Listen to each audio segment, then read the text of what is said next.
Gravação iniciada, presidente.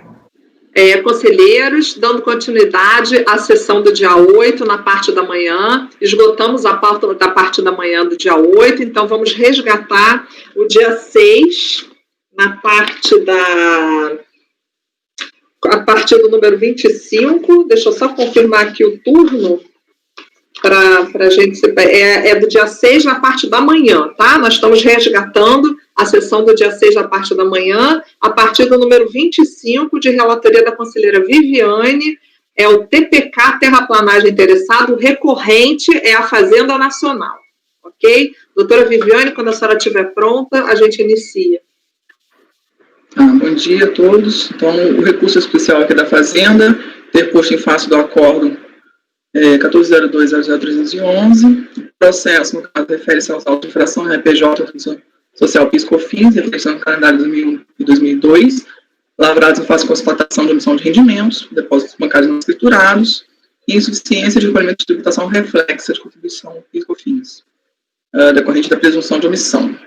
O julgamento da DRJ manteve integralmente o lançamento, considerou a questão aqui da decadência, e conformado o contribuinte decadência de PIS/COFINS, decadência geral. Então, inconformado, ele apresentou recurso voluntário ao CARF, onde a turma ordinária decidiu por unanimidade de votos acolher a preliminar de decadência somente para o PIS/COFINS do fato gerador de janeiro de 2001. Eu transcrevo aqui a ementa, que considera alteração da decisão da STF, decidiu por inconstitucionais os artigos 45 e 46 da 812, então passou a analisar a decadência pelo CTN. Então, versão das exigências de lançamento sobre fato gerador ocorrido em 31 de 1 de 2001, é de se reconhecer a decadência quanto ao fato apontado no caso em que a notificação do lançamento se deu em 6 de fevereiro de 2006. Então, o tributo sujeito ao lançamento por homologação, fato gerador complexivo, prazo decadencial que começa a fluir a partir da ocorrência do fato gerador. Artigo 150, parágrafo 4 do CTN. Decadência afastada em relação ao restante. Parte que foi certificada em relação à RPJ contribuição social, fatos geradores ocorridos em 31 de março, não se considerou decadente. Então, aqui, o recurso da PGFN a essa turma é em relação à questão do PIS e da COFINS, período de apuração mensal de janeiro de 2001. Então, considera a comprovação do dissídio judicial invocando o precedente que, quanto aos tributos submetidos ao lançamento por homologação, entende pela aplicação do artigo 150, parágrafo 4º, de forma completamente distinta das determinadas pela decisão então recorrida. Indica o paradigma, então, 2301-01568. Trago aqui a ementa transcrita para conhecimento, que ele vai ser analisado. Então, ela alega, em síntese, em face do acordo recorrido ter declarado essa decadência, aponta a divergência, e o paradigma considerou que, nesse caso, o prazo de 5 anos termina sua contagem com qualquer pronunciamento feito pela fiscalização, e não apenas com a ciência do lançamento propriamente dito. Em outras palavras, o prazo decadencial é contado do fato gerador, operando sua homologação tácita pela ausência de pronunciamento da Fazenda. Nessa acepção, então, segundo a vigência da norma, qualquer manifestação da fiscalização como início da fiscalização fiscal pela ciência do MPF é suficiente para se evitar a homologação tácita. Então, dessa forma, somente alcançaria fatos geradores anteriores ao quinquênio contado a partir da data em que o contribuinte é cientificado do MPF. No presente caso, como sujeito passa por consciência do MPF, em 19 de setembro de 2005, PIS e COFINS apurados em janeiro de 2001 não foram alcançados pela decadência, não tendo operado a homologação tácita do 150. Então, requer seja admitido e afastada a decadência dos autos.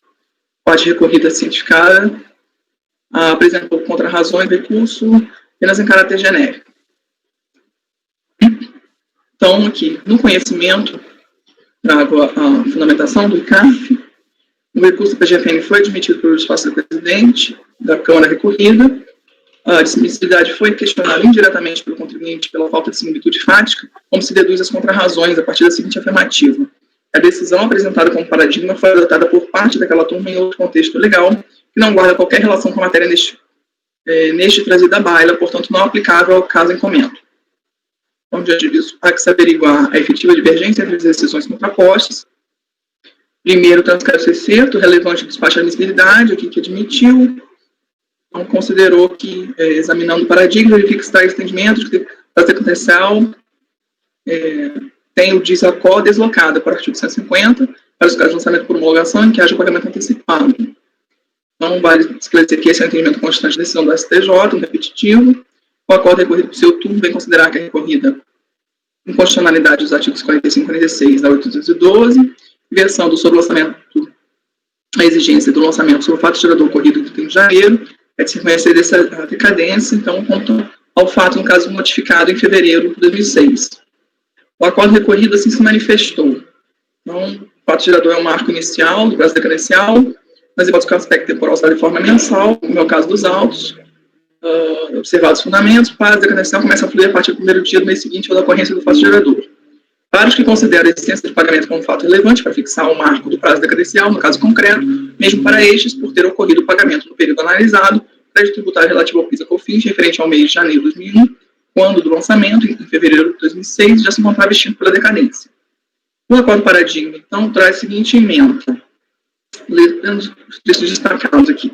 Ele considera que o pagamento antecipado realizado só desloca a aplicação da regra decadencial para o artigo 150, parágrafo 4º, em relação aos fatos geradores considerados pelo contribuinte para efetuar o cálculo do montante a ser pago antecipadamente, independentemente de ter ocorrido ou não o pagamento. Constatando-se dolo fora da acumulação, a regra decadencial é o 173. Então, o voto no todo paradigma traz considerações jurídicas gerais sobre a decadência à luz do recurso especial 973. 33, aprovado sobre sistemática de repetitivos. Então, consignando aquele voto.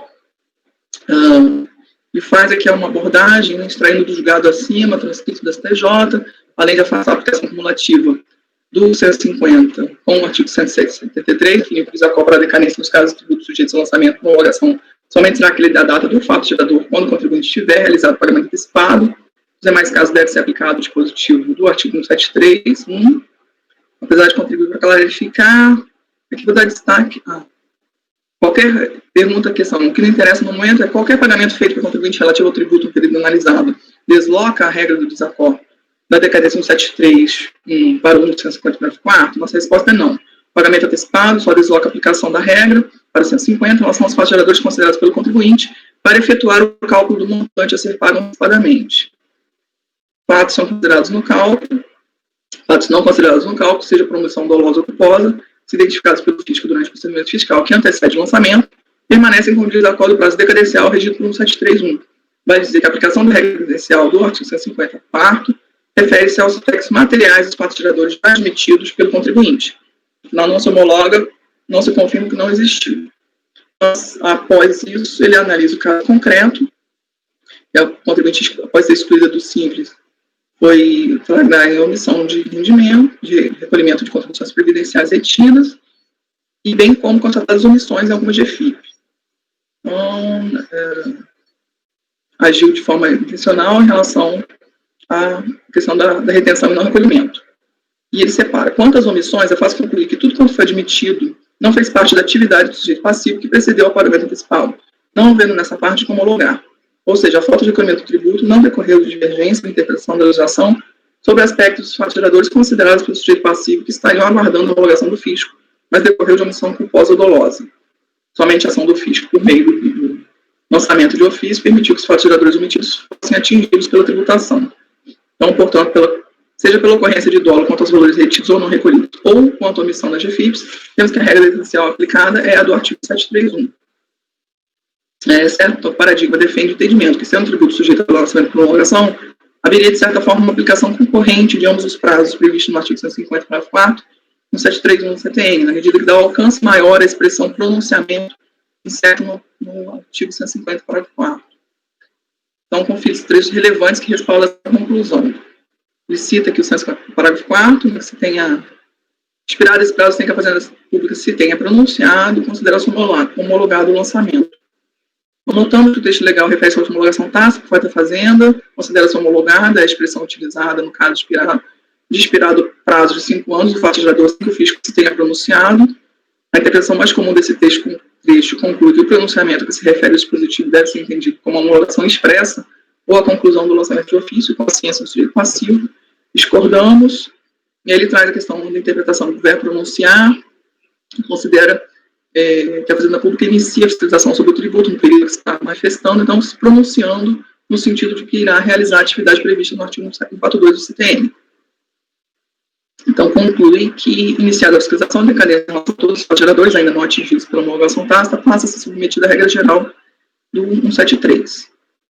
Então, faz um exemplo com relação a um tributo para o qual o sujeito passivo exerceu a atividade dele exigida pela lei, ou seja, o sujeito passivo realizou sua escrituração, prestou as informações ao fisco e se antecipou, se for o caso, algum pagamento.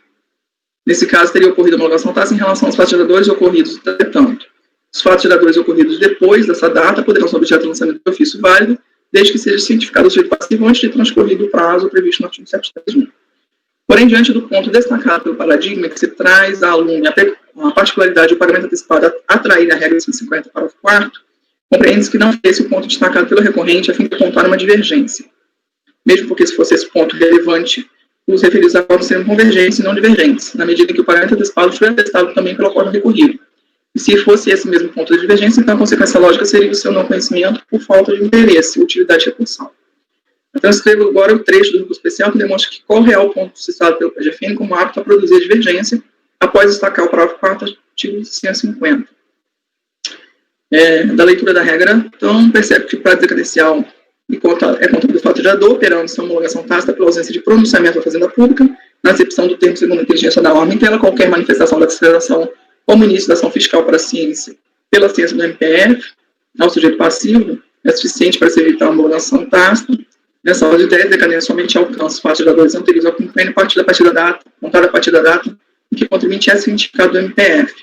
No presente caso, foi cientificado em julho de 2005. Os tributos PIS/COFINS apurados em janeiro de 2001 não foram alcançados pela decadência.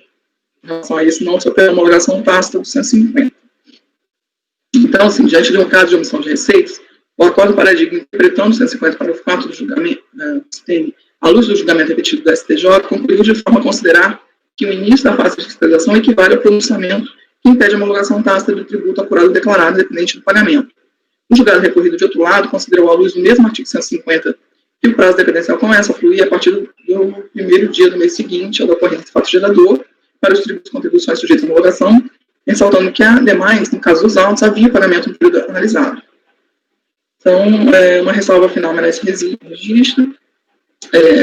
Mesmo para aqueles membros do colegiado que aplicam o disposto no parágrafo 12 do artigo 67 do RICAF, nesta fase de julgamento, fase de conhecimento, não limitando a fase de admissibilidade recursal, de competência do presidente da Câmara recorrida, como entende esta relatora, sustento que não se pode, de plano e sem analisar o mérito, dizer que o paradigma contraria a decisão repetitiva do STJ, uma vez que o voto condutor daquele julgado expressamente se refere ao recurso especial 9773 e o analisa dando-lhe sua interpretação própria. Então, diz aqui o dispositivo 12, ademais considerar que não se aplica tal regra na fase de entendimento recursal em razão da distinção expressa no RICAF, contra as hipóteses de admissibilidade, de competência do presidente da Câmara recorrida, de conhecimento, então, de competência do Estado superior, como já detalhado em votos anteriores. Também pela razão expressa no parágrafo anterior, não se deve aplicar o dispositivo referido neste caso. Então, por considerar presentes aqui os pressupostos recursais, estabelecida a divergência jurisprudencial trazido o recurso, conheço o recurso especial do PGFN. Isso que eu queria discutir, posso passar ao mérito.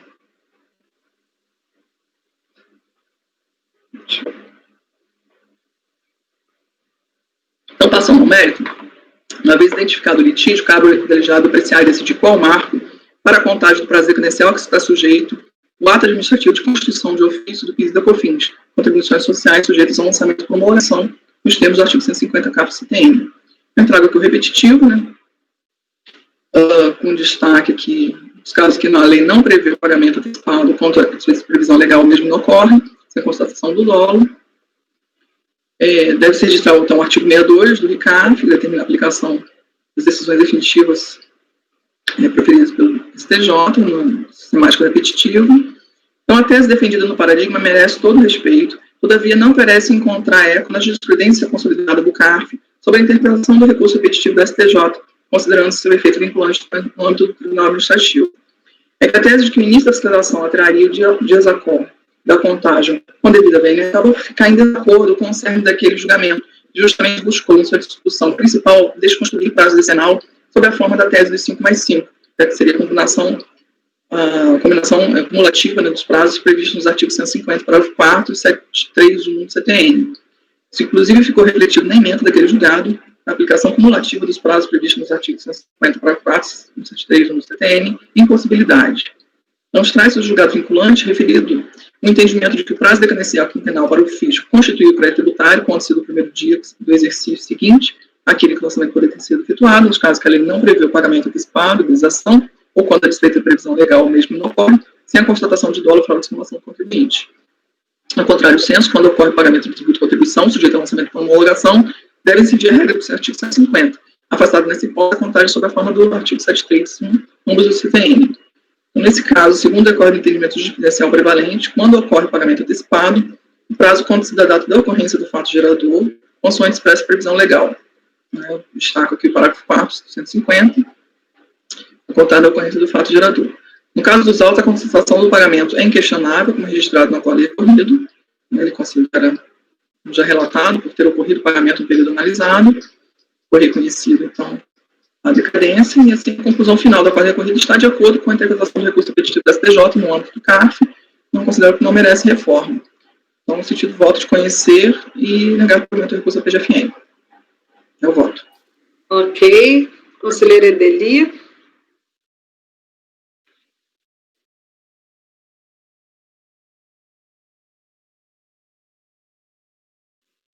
Brilhante o voto, né, Viviane? Admissibilidade complexa, né?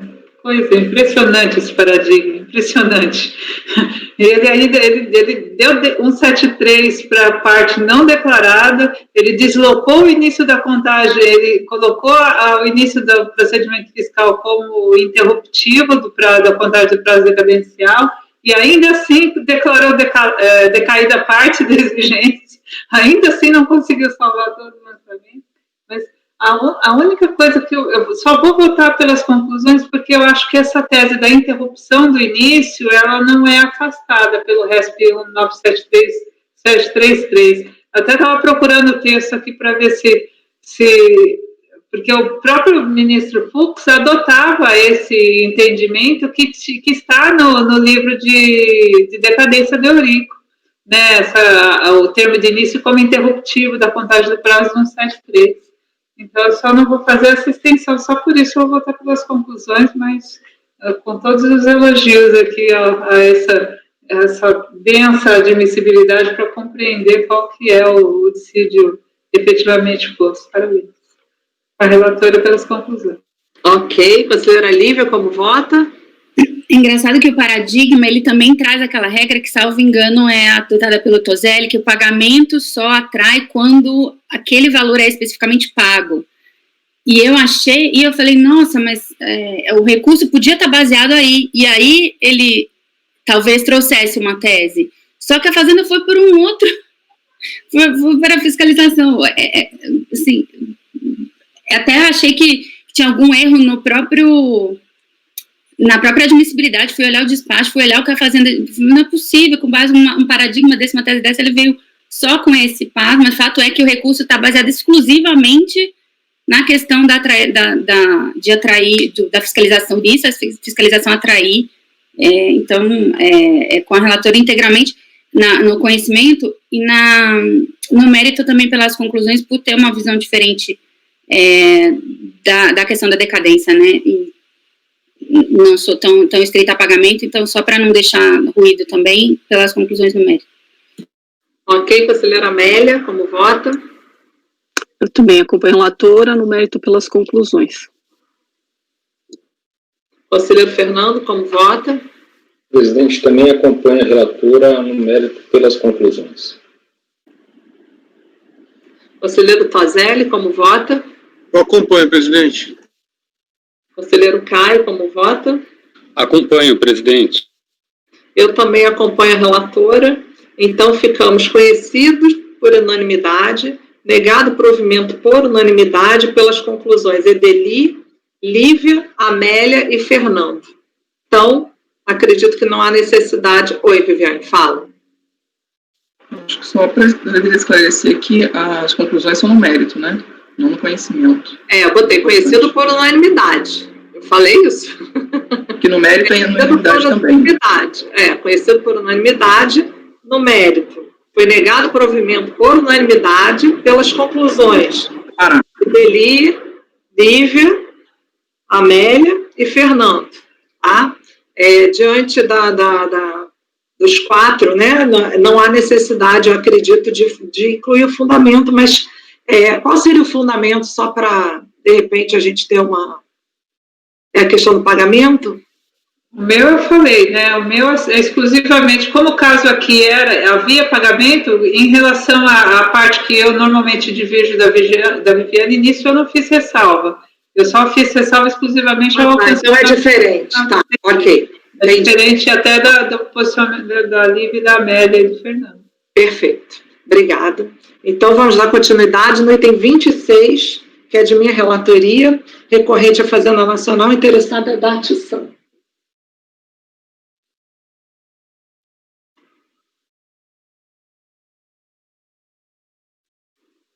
O processo está na pasta.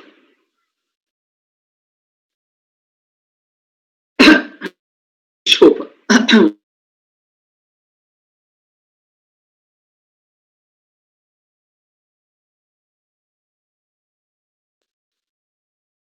Também a decadência.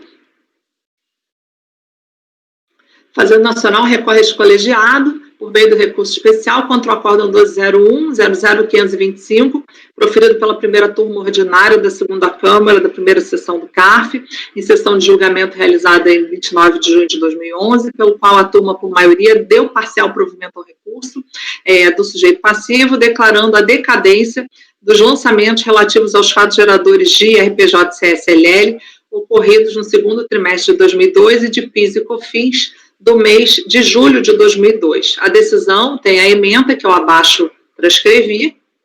Em síntese, de acordo com o relatório que antecede o voto proferido no acórdão recorrido, em procedimento de auditoria fiscal, verificou-se que a contribuinte, apesar de ter declarado receita bruta nula em suas DIPJs relativas aos anos de 2002 e 2003, promoveu expressiva movimentação financeira em suas contas correntes bancárias. Intimada e reintimada, deixou de apresentar livros de sua escrituração comercial e fiscal, bem como os documentos que lhe dariam suporte. Também foi intimada a comprovar a origem dos recursos creditados nas contas correntes, porém não fez. Razão pela qual, com base no 287 do Rio 99, presumiu-se que tais valores provinham de receitas omitidas. Em virtude das infrações apuradas, foram lavrados os autos de infração de RPJ, com base no lucro arbitrado, da contribuição para o PIS, da COFINS e da CSLL. A DRJ reconheceu a decadência do IRPJ e da CSLL relativa ao primeiro trimestre de 2002, bem como a decadência da contribuição do PIS e COFINS, com referente aos meses de janeiro a junho de 2002. Também excluiu da omissão de receita apurada os cheques devolvidos e as transferências de conta corrente de titularidade da própria interessada, né, pessoa jurídica. Autuada em recurso voluntário, alegou preliminarmente a nulidade dos lançamentos e, no mérito, o cancelamento das exigências. O recurso foi apreciado pela turma, que já citada acima, ele deu parcial provimento, né, como já falei, declarando a decadência das exigências do IRPJ-CSL atinentes ao segundo trimestre de 2002 e PIS e COFINS do mês de julho de 2002. Intimada a PGFN, haviou recurso especial visando a rediscutir o termo inicial do lapso decadencial quando da ausência de pagamento antecipado e requerendo a reprodução do entendimento consolidado pelo STJ em sede de recurso repetitivo nos termos regimentais. Para demonstrar a divergência, apresentou os paradigmas Câmara Superior 02, 03331 e 202, 18684.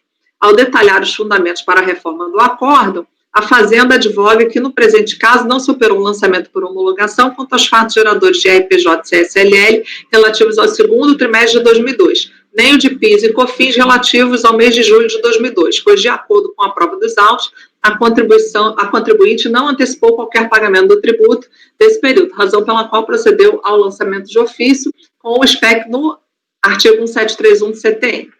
Preconiza que o STJ já decidiu em sede repetitiva que que a contagem do prazo decadencial com fulcro no 150, parágrafo 4, somente é cabível quando houver comprovação de pagamento antecipado do tributo, ainda que parcialmente, mas que no presente caso não houve qualquer valor recolhido relativamente a esses fatos geradores. Requer, ao final, a admissão e o provimento do recurso para que seja afastada a decadência dos créditos tributários de IRPJ e CSL relativos ao segundo trimestre de 2002, bem como o PIS e COFINS do mês de julho de 2002. O recurso especial teve seu segmento nos termos do despacho em exame, que considerou que a divergência restou demonstrada. Certificado por edital, o sujeito passivo não apresentou contrarrazões.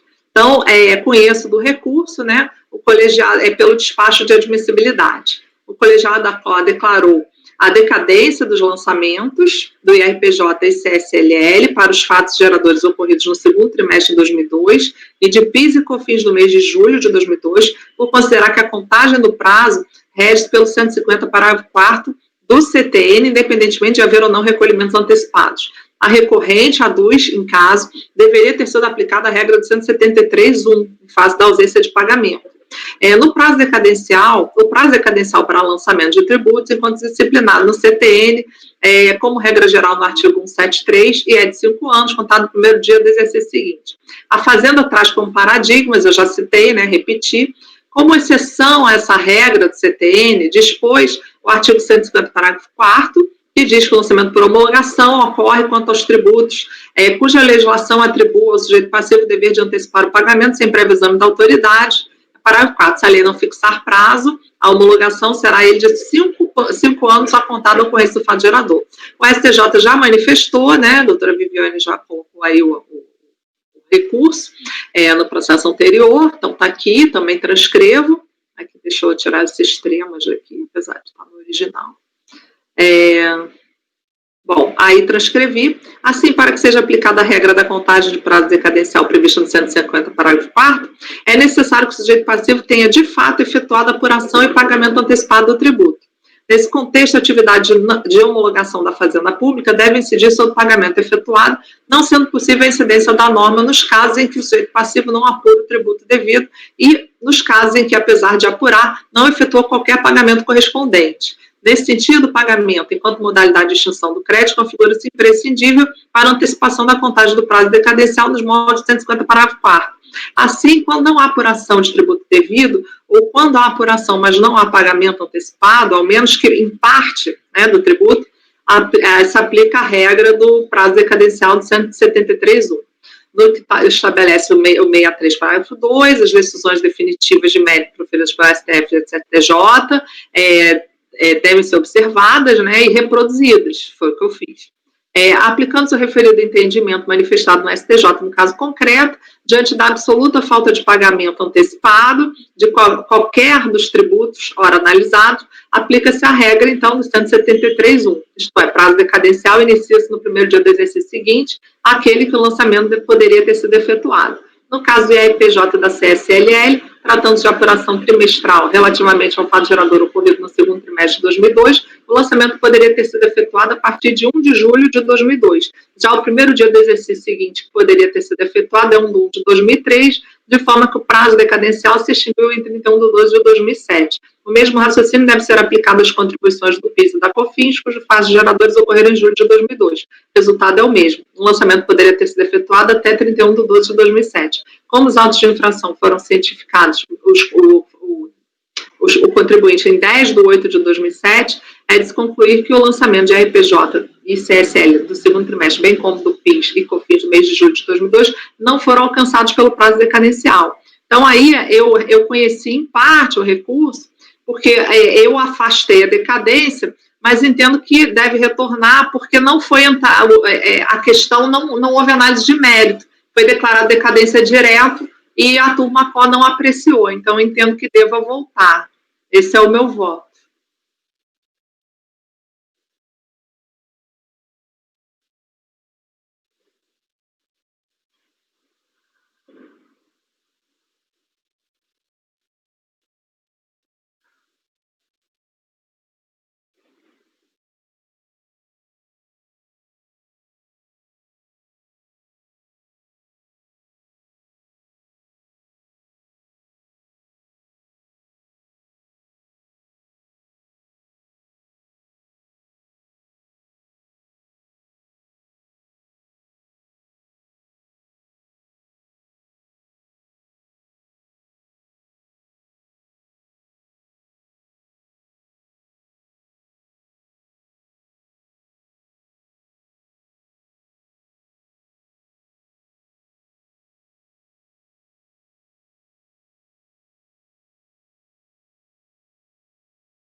Dúvida primeiro em relação ao retorno, porque o relator ele estava negando o provimento ao recurso voluntário, afastando a arguição de decadência. Ele ficou vencido só na decadência.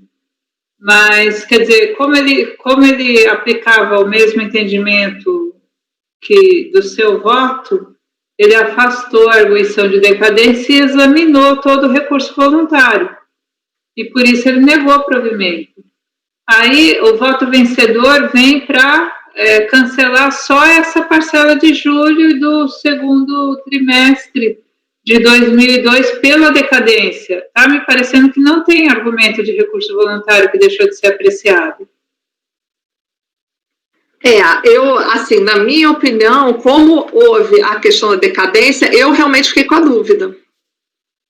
Aí a questão, eu fiquei com essa dúvida, porque eu não vi, apesar do voto estar vencido, eu não sei se houve a votação com relação ao mérito, porque como houve o afastamento da decadência, eu não sei se a discussão parou ali, eu não sei, eu não tenho como te dar como nenhum argumento apreciado, os argumentos são jurídicos, né, genéricos, nenhum é especificamente em relação ao período de apuração que foi alcançado pela decadência, eu vou divergir quanto ao retorno. Eu acho que não tem mais nada para ser apreciado. Quanto ao mérito, eu entendo, eu não consegui achar o TVF 159 e 160. Ele está em volumes. Sim. 3. Não, já achei. Tem A conselheira Viviane quer falar. Conselheira Viviane, pois não. Deixa eu só... Eu não sei se eu peguei bem a situação aqui. Ele não tem pagamento, então está enquadrando no 173, não é isso? A declaração veio zerada.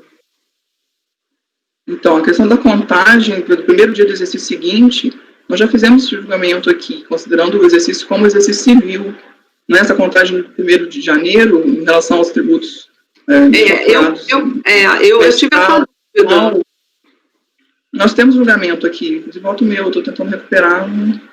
Eu tive essa dúvida, porque na DRJ eu sempre usei isso. Eu uso o exercício. Primeiro dia seria 1º de janeiro do exercício seguinte.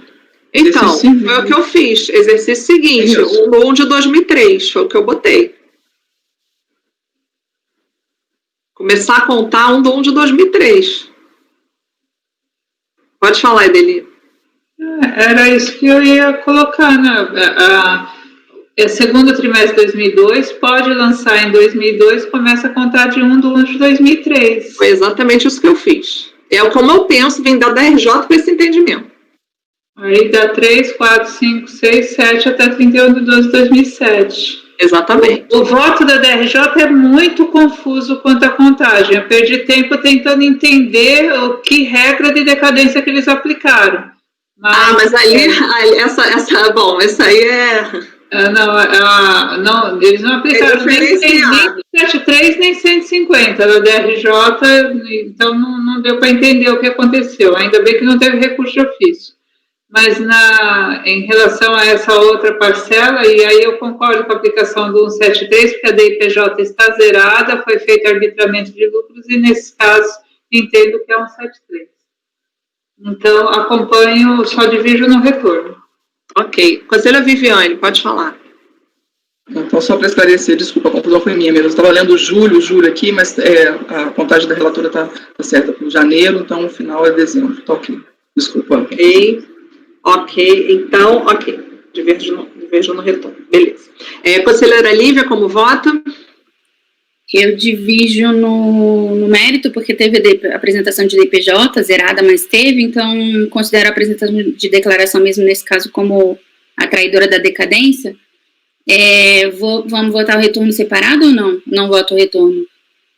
Vamos deixar então, já que a doutora Edeli suscitou, vamos deixar o retorno... pode votar o retorno já, a doutora Edeli já votou contra o retorno. É que eu não sei se ela está divergindo, ela está vencida. A senhora não tem problema. Eu não voto o retorno. Não. É melhor votar separado, porque ela só vota se ela ficar vencida. Tá bom. Doutora Viviane, como vota?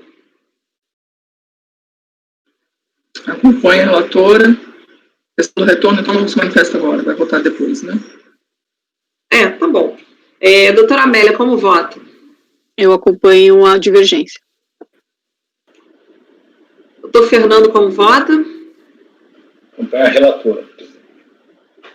Doutor Toselli, como vota? Com a relatora. Doutor Caio, como vota? Com a relatora, presidente. Ok. Então, agora a questão do retorno. Eu continuo mantendo meu entendimento de que devo voltar para análise, porque fiquei na dúvida se houve análise de mérito. Doutora Edeli votou contra o retorno, achou que não deveria voltar. Então, vamos lá. A doutora Lívia ficou vencida, mas é a favor do retorno, porque aí eu acho que aí a doutora Lívia precisa votar. Então, não, porque até pelo esclarecimento da doutora Edeli, a decadência foi relativa a um mês e o mérito foi relativo ao período inteiro. Então, o mérito já abrange também o período que foi decadência. Não teria nada para a turma apreciar, eu entendo também. Então, eu divido quanto ao retorno. Ok. Conselheira Viviane.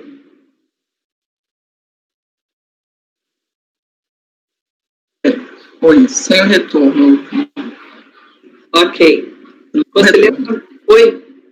Pode falar, conselheira. Eu picotou. Pelo não retorno. Ok. Conselheira Amélia, como vota? Eu também entendi que o mérito vencedor já abarcou esse período, então também pelo não retorno. Ok. Conselheiro Fernando, como vota? Presidente, sem retorno também. Ok. Conselheiro Toselli, como vota no retorno? Sem retorno, presidente. Conselheiro Caio, como vota?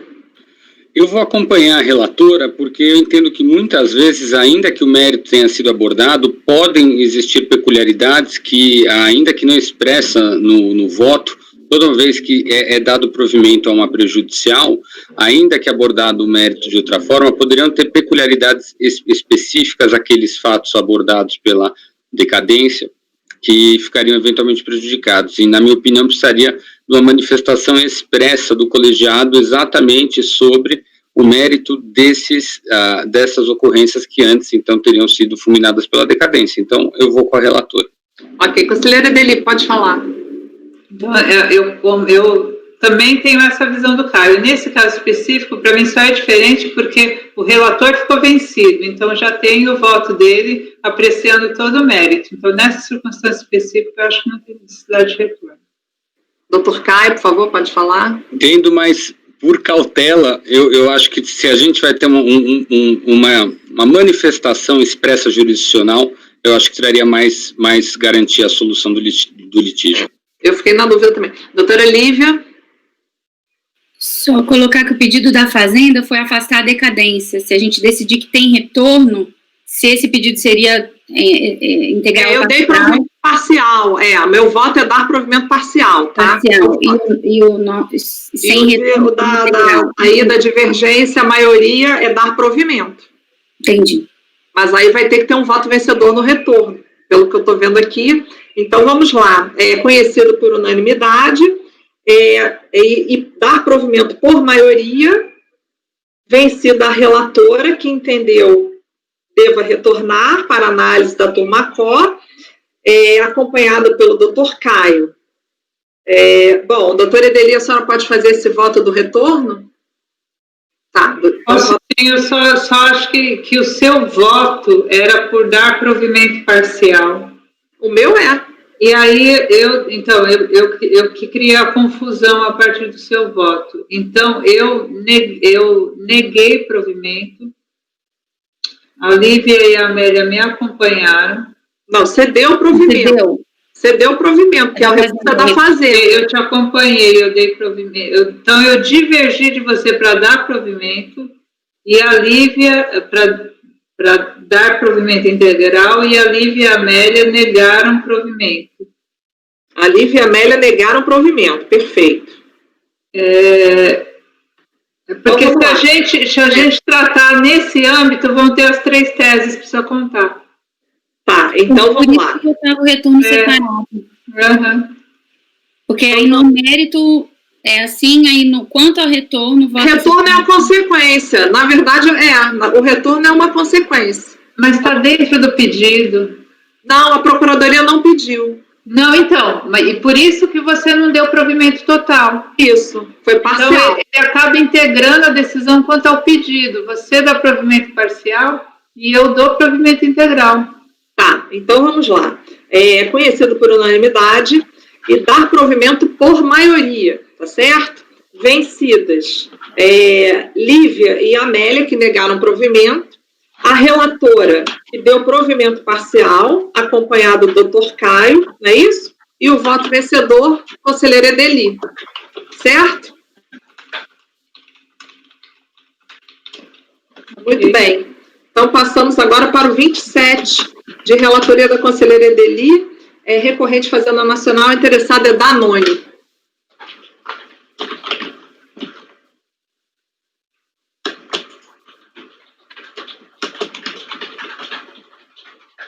Recurso especial da Procuradoria em face do Acordo 106.16.593, no qual o colegiado Acordo decidiu por maioria de votos afastar a decadência do direito de pedir do recorrente e determinar a remessa dos autos à DRJ para exame das demais questões, vencidos os conselheiros Giovanni e Ana Maria Ribeiro dos Reis. A decisão recorrida está emendada aí a questão do prazo de restituição de tributo declarado inconstitucional. Aqui no caso, ILL. Então, é pedido de restituição de ILL pago de 90 a 93 pela sucedida Aimoré, protocolado em 11 de março de 2001 e associado a pedidos de compensação, todos indeferidos em despacho decisório de 2004, e assim emendado o despacho decisório, de que já teria passado os 5 anos. A autoridade julgadora de primeira instância deferiu, o colegiado afastou a prescrição, determinou o retorno, a Procuradoria recorreu, apontando divergência quanto ao paradigma que toma como dias após a contagem do prazo prescricional a data de extinção do crédito tributário. Vamos lá, acho que posso ir direto para o mérito, né? A matéria é bem conhecida, a contribuinte apresentou contra-razões, na qual observa que o paradigma da PGFN está muito superado, como sociedade limitada ao termo inicial da contagem de 5 anos a partir da publicação da IN 63, que reconheceu esse valor como indevido. Admito, vou ao voto então. Admissibilidade segundo os termos do despacho. Esse colegiado já se manifestou à unanimidade, contrariamente aos fundamentos da decisão recorrida por meio do acordo 9101002724, a inadmissibilidade da contagem do prazo prescricional a partir da declaração de inconstitucionalidade de norma instituidora de tributo também foi afirmada à unanimidade pelo Pleno desta Câmara Superior no acordo 9901001001, cujo voto condutor do ex-conselheiro Rafael Vidal está aí transcrito. Vou poupá-los da leitura, a não ser que alguém queira se atualizar nos argumentos. No presente caso, portanto, mostra-se relevante avaliar se a resolução do Senado 82 ao suspender a execução do artigo 35 da 7713, no que diz respeito à expressão ao acionista, traria alguma repercussão no indébito alegado, pois, ainda que assim fosse, este marco não poderia ser considerado como termo inicial da contagem. De outro lado, porém, o direito creditório em litígio foi pleiteado em 11 de maio de 2001, sendo-lhe aplicável o prazo de 10 anos da súmula 91. A pretensão da contribuinte haver reconhecido em débitos correspondentes a recolhimentos de 90 a 93 da Aimoré, de 90 a 91 da Abaeté, incorporada pela Aimoré, mas decorrentes de ILL apurados de 89 a 92, conforme declaração de rendimentos e DARF às folhas. Nesse contexto, como a súmula 91 faz a contagem do fato gerador e não da data do recolhimento, então é preciso fazer essa transposição.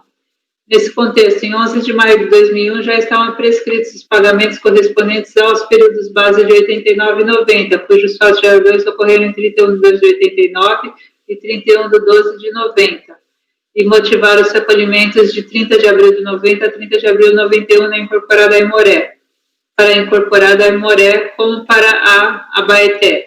A prescrição declarada no despacho decisório, portanto, deve ser afastada apenas para os recolhimentos promovidos em 30 de abril de 92 e 31 de março de 93, correspondentes aos fatos geradores 91 e 92, cujos períodos base 91, 92, fatura 2, 31, 2, 91, 31, 2, 92. E, considerando que desde a apreciação original não houve qualquer exame do mérito do pedido de restituição, os autos devem retornar à DRJ de São Paulo como indicado no acordo recorrido. Não devem retornar à DRJ São Paulo como indicado no acordo recorrido, mas sim à DRF de origem para que se pronuncie quanto ao cabimento do pedido. Por isso, dou provimento parcial ao recurso da PGFN, declarando prescritos apenas os indébitos alegados em razão do recolhimento de ILL promovidos em 30 de abril de 90 e 30 de abril de 91, com retorno dos autos à unidade de origem. O voto. Ok, conselheira Lívia. Só. Claro. O STJ decidiu em repetitivo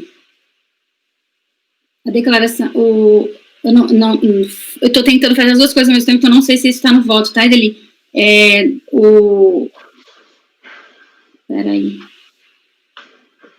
Tema 142, a declaração de inconstitucionalidade de lei instituidora de tributo e controle concentrado ou resolução do Senado da deficiência, é esse o fundamento do seu voto? O fato do repetitivo do STJ ou não? Eu usei o fundamento do pleno, aqui do voto do pleno, eu não me lembro se nele já tem referência a repetitivo. Eu acho que a matéria ainda não tinha sido julgada. É que a gente julgou isso em outubro do ano passado. Outubro do ano passado? 004469. Que eu fui relatora e eu acho que eu só julguei por causa do repetitivo, porque eu sempre fui contra essa qualquer qual que é o número? 004469. Até foi unanimidade, provavelmente por isso. É só para entender se é a mesma coisa, se for a mesma coisa, eu vou aplicar, obviamente.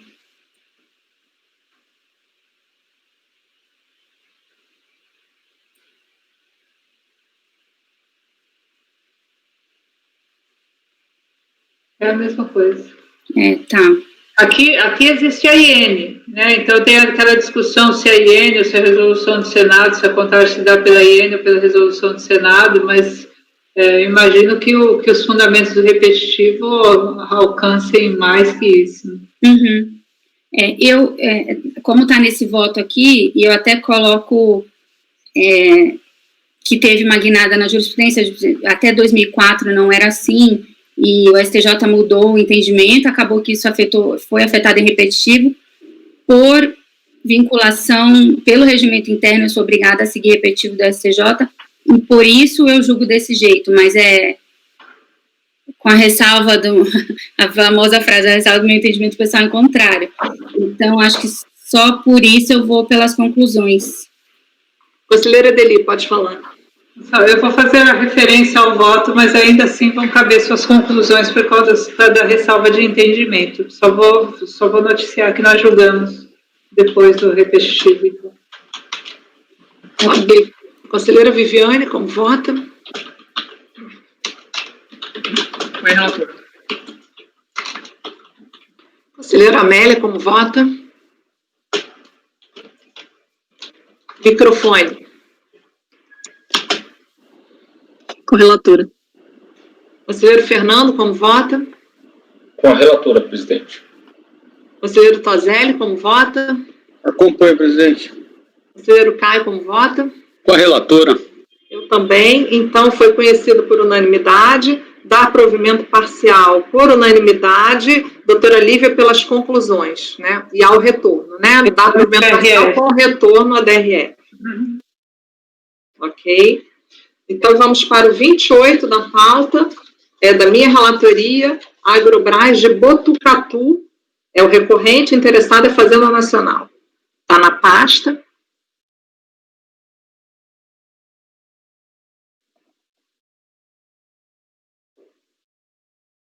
Também um caso de contagem de prazo decadencial, trata de recurso especial interposto por Agrobras de Botucatu, em face do acórdão 107.9283, proferido pela extinta 7ª Câmara do 1º Conselho de Contribuintes, e do acórdão 1101 00132, proferido pela primeira turma ordinária da primeira Câmara da primeira sessão de julgamento em sede de embargos, oposto pelo contribuinte.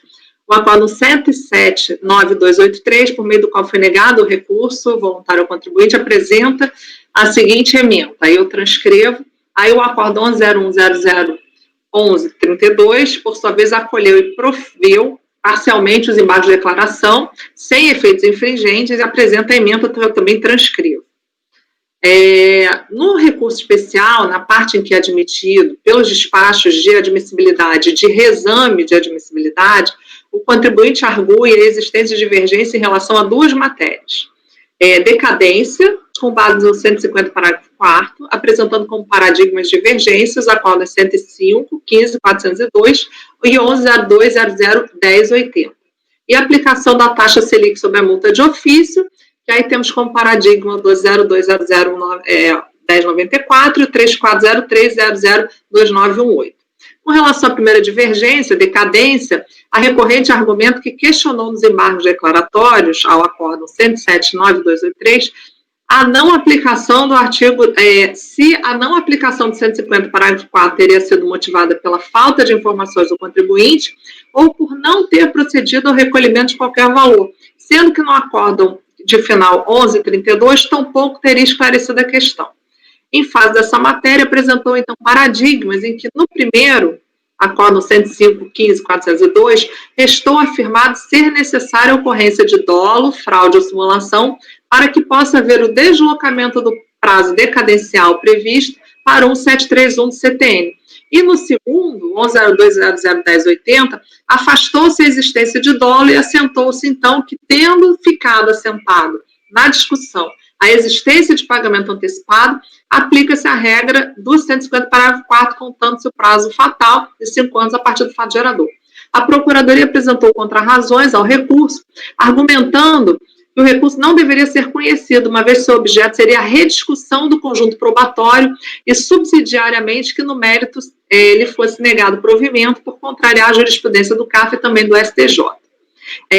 Bom, quanto ao conhecimento, ele é tempestivo, né, o recurso, e aí algumas questões. Eu entendo que ele deva ser conhecido parcialmente.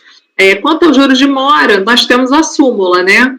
Então, estamos lá, o 67, parágrafo 3º, e aí, então, eu já não conheço de pronto o recurso nessa parte. Quanto à decadência do lançamento, no que diz respeito à matéria, o acórdão 107.9283, na sua ementa, ao norte transcrita, assinalou que a falta de informações do contribuinte e o intuito de omitir receitas tributáveis afastam a aplicação da regra do 150, parágrafo 4 do CTN.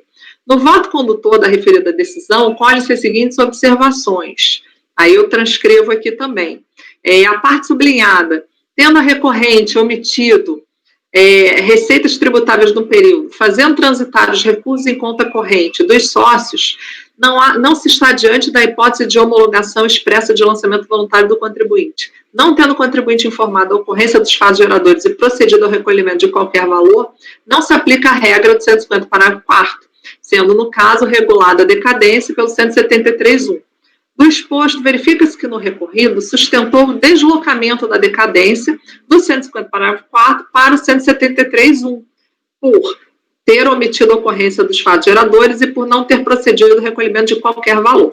Apesar da menção feita no recorrido ao fato de que a omissão dos fatos geradores se deu em decorrência de procedimento da contribuinte de fazer transitar recursos em conta corrente de sócios, é fato que em momento algum usou as expressões dolo, fraude ou simulação contidas na parte final do parágrafo 4º do artigo 150, não havendo tampouco notícia da multa qualificada ao caso concreto. Deste modo, o despacho de exame de admissibilidade do recurso assim analisou a questão. Considerando que ficou aberta a possibilidade de se entender que o deslocamento do prazo para o início da contagem de decadência deu pela falta de pagamento, entendo que a contribuinte logrou, com essas decisões, comprovar a divergência, restando a Câmara Superior apreciar a questão. Não discordo da análise feita no referido despacho na parte em que afirma que o deslocamento do início do prazo decadencial se deu, no caso concreto, pela falta de pagamento.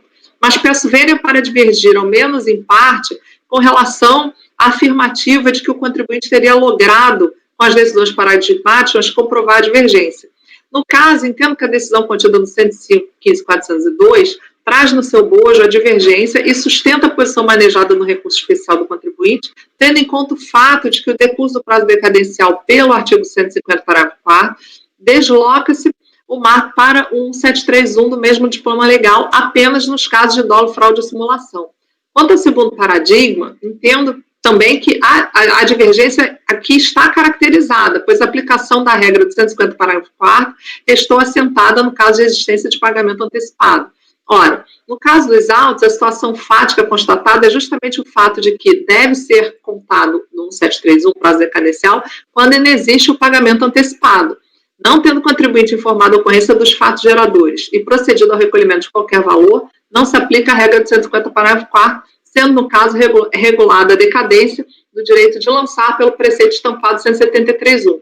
Ao contrário, analisando-se os embargos opostos, 107.9283, tem-se que o contribuinte apenas limitou-se a argumentar que a legislação, a jurisprudência e a doutrina estabelecem que falta de pagamento não altera o início da contagem do prazo de decadência.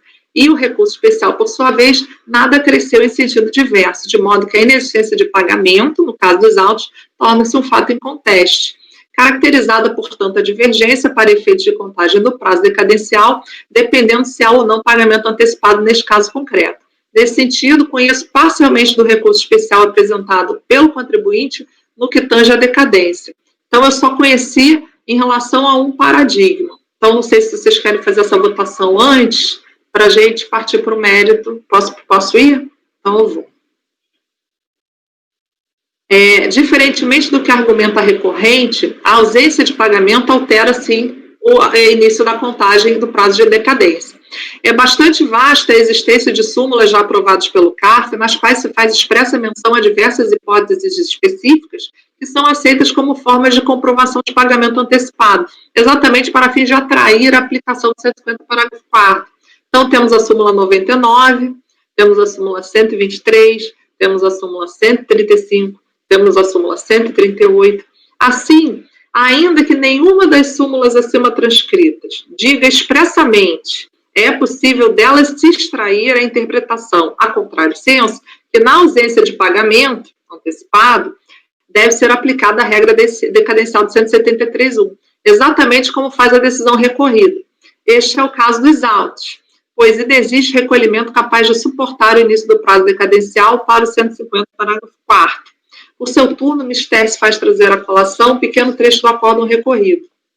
Aí eu trago aqui, na parte não assiste razão à recorrente, com efeito, tendo a recorrente omitido receitas tributáveis do período fiscalizado, transitar os recursos em contas correntes dos sócios, não se está diante de hipótese de homologação expressa de lançamento voluntário do contribuinte. Não tendo o contribuinte informado a ocorrência dos fatos geradores e procedido ao recolhimento de qualquer valor, não se aplica o 150, parágrafo 4º, sendo regulada a decadência do direito de lançar pelo preceito estampado no 731 daquele estatuto normativo. Nessa linha, diz a qual para o prazo decadencial, o primeiro dia útil do exercício seguinte é aquele que o lançamento poderia ter sido efetuado, o que descaracterizaria a arguição de decadência. De sua vez, da leitura do termo de verificação e constatação fiscal, item 12, que verifica-se, de sua vez constata-se da leitura que ocorreram recolhimentos da interessada sob a sistemática do simples, regime ao qual foi autuada, conforme peça de lançamento constante das folhas 25 a 29, inclusive com a infração 2, insuficiência de recolhimento, observando-se valores, então, recolhidos a serem abatidos da exigência de ofício.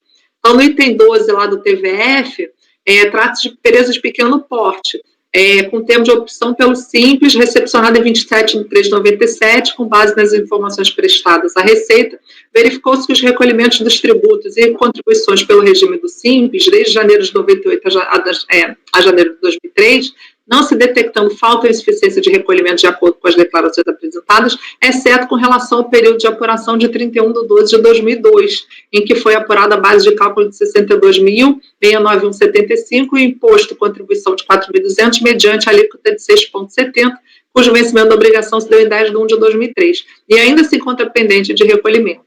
Ressalta-se que a importância a recolher será objeto da declaração de PJ 2003, simples a ser entregue ainda pela titular, que alimentará o conta corrente da Receita Federal. Foram verificadas ainda por amostragem as bases de cálculo declaradas relativas à anualidade de 98, em contraposição ao livro Razão de 98, não constando divergências. E seguindo esse diapasão, não se podendo desconsiderar que o fato do STJ proferir o RESP 973-733, acordo em que se deixou expressamente assente a vinculação entre a inexistência de pagamento antecipado e a fixação do desacordo para prazo quinquenal da decadência, nos termos do 731, confira-se.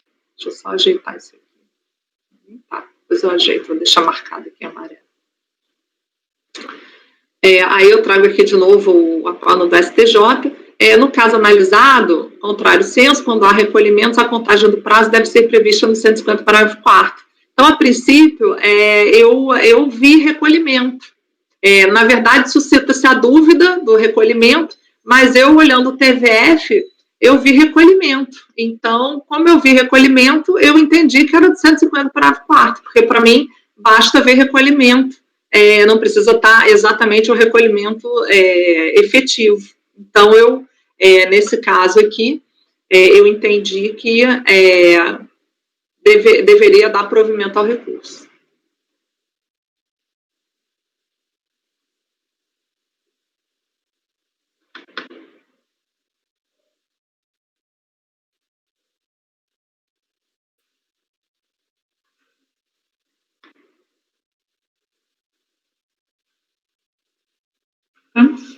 Vamos lá. O acórdão recorrido meio que menciona alguma simulação ou fraude, né, porque os valores foram movimentados na conta bancária dos sócios, né, a fiscalização aparentemente aceitou os esclarecimentos da contribuinte no curso do procedimento de que a empresa já estava mal das pernas, né, tinha problemas financeiros e por isso movimentava os valores nas contas dos sócios, né, aquela preocupação com a súmula 29, né, porque essa situação poderia até conduzir a uma qualificação objetiva, uma motivação objetiva para a qualificação da penalidade com base na súmula 29, a fiscalização não fez isso, né, então não tem ressalva a aplicação do 150, complementando a existência de pagamento, né, para mim, né, além do pagamento, é preciso que a forma de apuração do sujeito passivo tenha sido respeitada, né, ele era simples, e aqui são exigências suplementares na sistemática do simples, não houve arbitramento, então acompanho a relatora pelas conclusões. Ok. Conselheira Lívia, como voto? Eu vou acompanhar no conhecimento pelas conclusões, no mérito integralmente. Ok. Doutora Viviane, como voto? Acompanha a relatora. Ok. Conselheira Amélia, como vota? Acompanha a relatora. Conselheiro Fernando, como vota? Presidente, eu vou acompanhar o conhecimento, vou acompanhar pelas conclusões, porque de qualquer forma tinha a declaração, né, do simples ali, que era confissão de dívida, né? Então eu vou pelas conclusões. O mérito, né? Conclusões do mérito, tá. Doutor Toselli, como vota? Acompanho, presidente. Doutor Caio, como vota? Com a relatora sem ressalvas. Ok. Então, conhecimento parcial foi por maioria, vencida a conselheira. A conselheira Lívia votou no conhecimento como? Eu fiquei na dúvida que você falou, conhecimento pelas conclusões. Porque eu tenho uma visão mais aberta das conclusões. Ah, tá, ok. Então, conhecimento parcial por unanimidade, doutora Lívia pelas conclusões, e quanto ao mérito foi dar provimento por unanimidade pelas conclusões, doutora Edeli, doutora Lívia e doutor Fernando. Correto? Correto. Então, vamos seguir. Desculpa, você colocou a Lívia no mérito também pelas conclusões? Lívia, no mérito eu acompanho. O voto está... Não, acompanhou pelas conclusões o conhecimento. O mérito integral. Então, de novo. Conhecido parcialmente o recurso, por unanimidade, doutora Lívia pelas conclusões.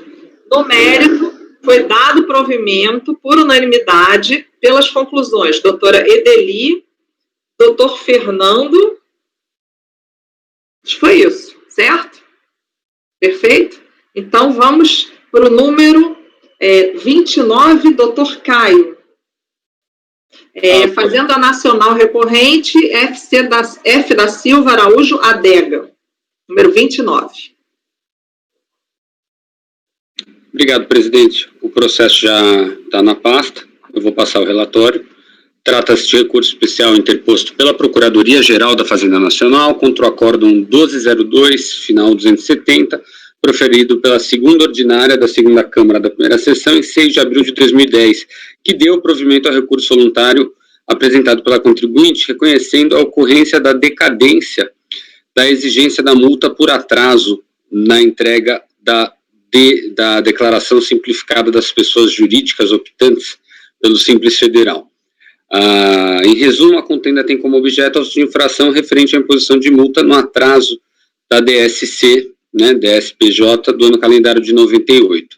Registre-se que o celeuma que prevalece agora na presente demanda refere-se apenas ao dispositivo que regula o prazo decadencial do direito da imposição de multa, dessa multa por descumprimento de obrigações acessórias. Trago um excerto do relatório da decisão, a qual, em resumo, que a DRJ negou provimento à impugnação do contribuinte pela ausência de quaisquer elementos capazes de elidir a aplicação da penalidade. Inconformada, ela vem ao CARF por meio de voluntário, reiterando seus argumentos, e quando do julgamento desse apelo, a turma ordinária entendeu que, no caso, deveria se aplicar o artigo 150, parágrafo 4º, no cômputo da caducidade do direito do fisco a aplicar essa penalidade, e percebendo que passou mais de 5 anos, ele cancela a multa.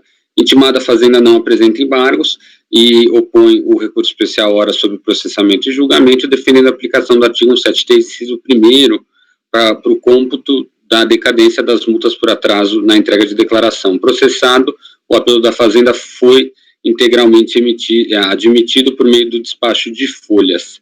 Devidamente cientificada, a contribuinte não se insurge e, na sequência, foi distribuído o relatório. A admissibilidade reitera essa tempestividade, considerando a data de interposição, ele se processa nos termos do artigo 67 da Portaria 256 de 2009. Conforme relatado, o contribuinte não apresentou contrarrazões. Assim, considerando tal silêncio e uma simples leitura dos 2 acórdãos paradigmas trazidos, referentes à aplicação do artigo 1731, por cômputo da decadência do direito da aplicação de sanção por descumprimento de obrigação acessória, fica claro a similitude fática e a presença da divergência necessárias. Assim, aí eu faço uma ressalva, ainda que naqueles casos as obrigações acessórias estejam relacionadas a contribuições previdenciárias, então isso, para aqueles que quiserem se aprofundar, eu já deixo o registro, ainda que nos paradigmas tratasse de obrigações referentes a contribuições previdenciárias, as circunstâncias fáticas referentes à conduta do contribuinte, que são os fatos apurados, e a parte jurídica, que é puramente interpretação do nosso Código Tributário Nacional, na minha opinião, satisfazem o arcabouço de similitude fática necessário. Arrimado também na hipótese do parágrafo 1º do artigo 50 do 9784, eu entendo por conhecer do apelo fazendário. Presidente, eu deixo ao seu cargo, nesse caso, se a gente vai debater a admissibilidade, porque eu já levanto que existe essa disparidade, mas eu entendi absolutamente superável. Vamos dar seguimento, conselheiro. Está curtinho. Então, no mérito, uma vez conhecido, para se apreciar a matéria, qual seja a aplicação do artigo 1731 do CTN para o cômputo da decadência das penalidades referentes às obrigações acessórias. Como visto, o acórdão recorrido, a turma ordinária entendeu pela aplicação do parágrafo 105, do artigo 150, parágrafo 4º do CTN, para o cômputo dessa caducidade da sanção referente ao atraso na entrega da declaração do Simples. A recorrente defende que, abre aspas, tratando-se de lançamento de multa por meio de auto de infração, cujo lançamento é sempre de ofício, e não por homologação, não existe dispositivo legal que autorize deslocar o termo inicial para os termos 1731. Basicamente é essa a alegação. Pois bem, o tema não é novo e há décadas vem sendo apreciado por este egrégio Conselho de Contribuinte, CARFES e Poder Judiciário. O entendimento atual desta Corte Administrativa, interpretando e observando, inclusive, o efetivo teor da decisão alcançada pelos ministros do STJ no RESP 973-733, é que o artigo 150 só é aplicado aos tributos, sujeitos, inclusive, a lançamento por homologação, toda a questão da existência de pagamento, constituição ou mesmo declaração prévia. Em caso, tratando-se apenas de penalidade, desvinculada de qualquer exigência de tributo, ou seja, uma obrigação acessória só, e foi motivada exclusivamente por atraso, sem vinculação ao principal. Mesmo que o artigo 113, parágrafo 3º do CTN prescreva que, abre aspas, a obrigação acessória, pelo simples fato da sua inobservância, converte-se em obrigação principal relativamente à penalidade pecuniária, não há aqui a figura da antecipação, em termos de impossibilidade de existir, ou mesmo de constituição prévia. O contribuinte não vai proceder ao autolançamento da penalidade, talvez em algum outro país mais evoluído. Então, naturalmente, não existe aqui a própria hipótese delineada no CTN para atrair a norma contida no parágrafo 4º do artigo 150.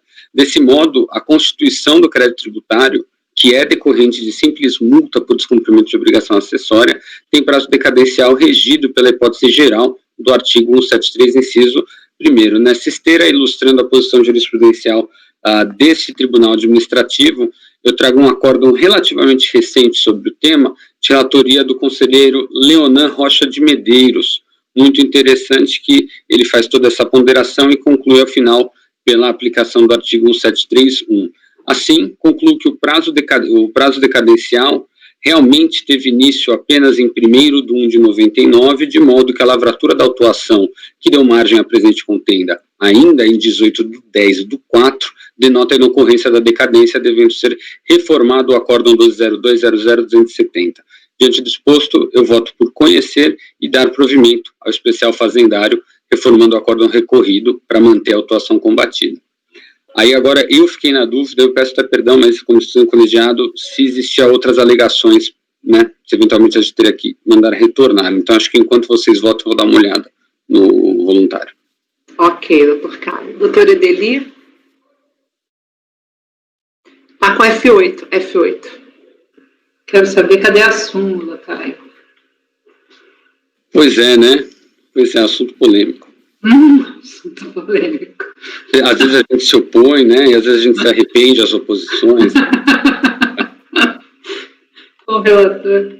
Vamos ver aí a questão do retorno, né? Ok. Conselheira Lívia? Eu não estou conseguindo achar aqui, eu acho que eu tenho votos por isso e eu vou por outra base legal para refutar. Eu vou nas mesmas conclusões do relator, mas por argumentos adicionais outros. Então, eu só iria pelas conclusões, mas eu não consigo explicar aqui, precisaria de mais tempo, mas acho que como vai ser relevante, não vou pedir vista. Conselheira Edeli, pode falar? Só confirmando, né? Tem súmula. Qual súmula? Mas é para contribuições previdenciárias, Edeli. 48, né? Imagina, súmula de obrigação acessória é sempre 173. Nossa. Não trabalho com essa súmula, meu Deus do céu. Qual que é, cara? 148. Saiu ano passado, o senhor votou, doutor Caio. Nela, inclusive. Não tem a outra? Peraí, exatamente. Não tem acessória geral? Então, eu faço data máxima vênia, abrindo público os meus procedimentos. A primeira coisa que eu faço é dar aquela olhada no quadro de súmulas, principalmente as que eu me opus no pleno. Bem, ela vai sair um dia. A proposta ela já foi umas 5 vezes. Não, então, mas peraí, que fique registrado que não existe súmula. Ok, peço desculpas. Imagina, registrado que eu também, à época, me opus à súmula, mas agora eu estou convencido que seria uma boa. Doutor Fernando, pode falar. Não, eu só cito a 148 pelo racional, né? O que se extrai dali é que é uma obrigação acessória aplica 173. Não nos vincula, mas o racional é esse, né? Essa súmula só não foi aprovada ainda, não conseguiu ser aprovada, porque envolve a questão das obrigações acessórias no âmbito aduaneiro, que não são regidas pelo CTN. O prazo decadencial não é regido pelo CTN, né? Pelo 3766. 3766. Então, a gente não alcançou ainda uma redação para fazer uma súmula aplicável aos demais tributos excluídos aos da aduana. Conselheira Lívia? Já votou? O relator pelas conclusões. Conselheira Viviane? Eu vou desligar o microfone aqui por causa do caminhão que está aqui fora. Como vota? Vou desligar e ligar, vai demorar um pouquinho. Como vota? Eu votei, essa não ouviu. Acompanho o relator. Ok. Conselheira Amélia, como vota? Acompanho o relator. Conselheiro Fernando, como vota? Deu um intervalo. Com o relator. Conselheiro Toselli, como vota? Acompanho. Eu também acompanho, então foi conhecido por unanimidade, dar provimento por unanimidade. Tem retorno, doutor Caio? É bem complicado, porque existe sim no recurso aqui uma alegação que ele juntou com o documento, a DataVene aqui é um recurso de uma folha bastante precário em termos de dialeticidade, folha 37, e ele junta no recurso voluntário como documento uma cópia da impugnação, e realmente na impugnação ele fala que, como contribuinte, qualquer procedimento vindo da Receita, atendemos, mas ele chega a dizer que ele teve muito volume e que ele procedeu da melhor forma possível. Então, existe um teor de alegações que realmente é extra decadência.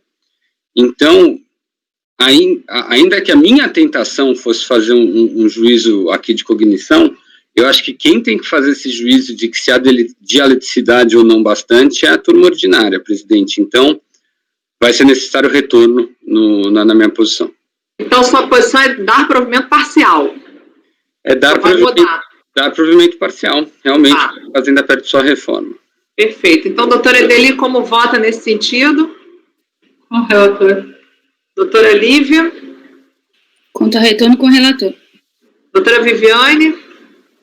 Acompanho. Doutora Amélia? Com o relator. Doutor Fernando? Acompanho. Doutor Toselli? Acompanho.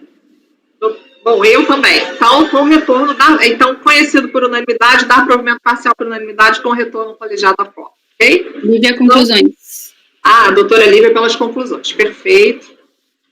Agora vamos para o número 30 da pauta. Eu preciso Oi. de 5 minutos. 5 minutos. Então, por favor, Isaías, pode interromper a gravação?